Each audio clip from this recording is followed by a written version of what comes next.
اللهم صل على سيدنا محمد يا رب صل وسلم دائما ابدا على حبيبي.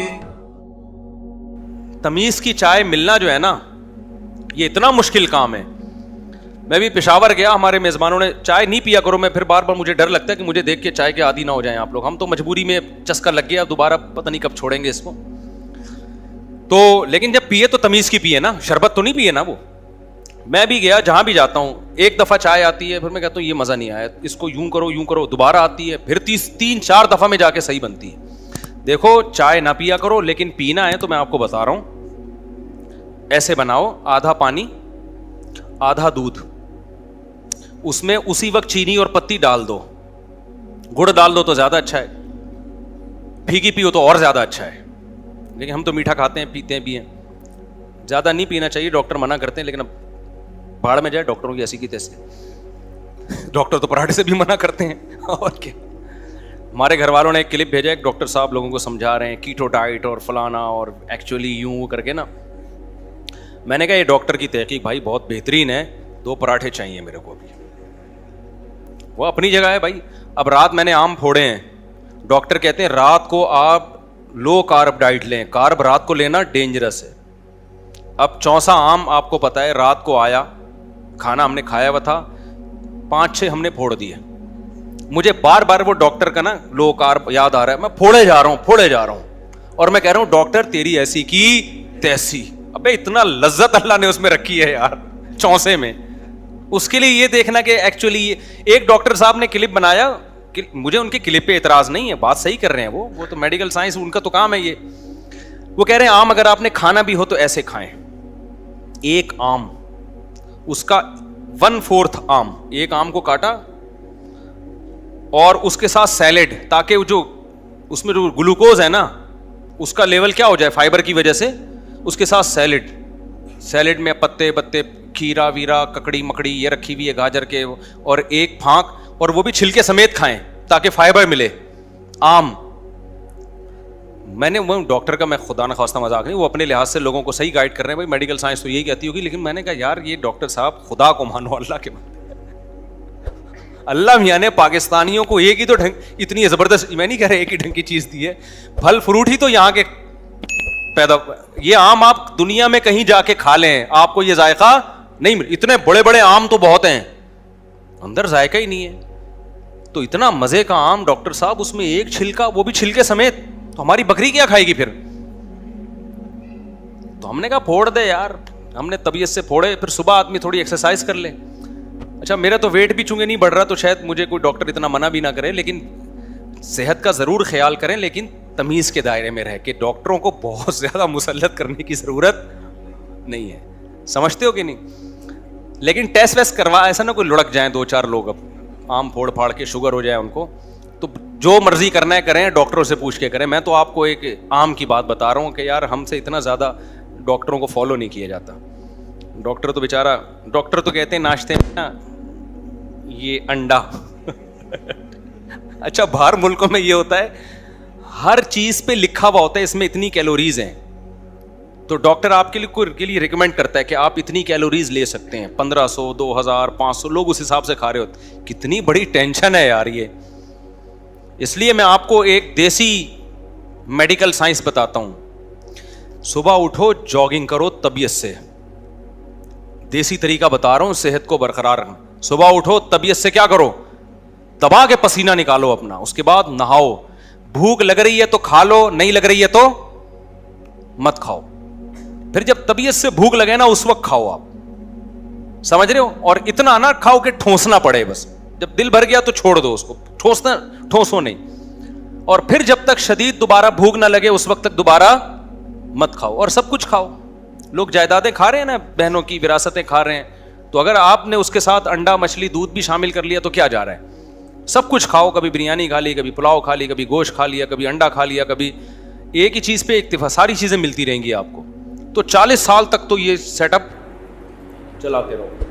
ڈاکٹر اختلاف کرے گا تو پھر جاؤ, پھر وہی آم کو نا چھلکے سمیت کھاؤ, ڈاکٹر کو چلنا ہے. اور پھر آپ نے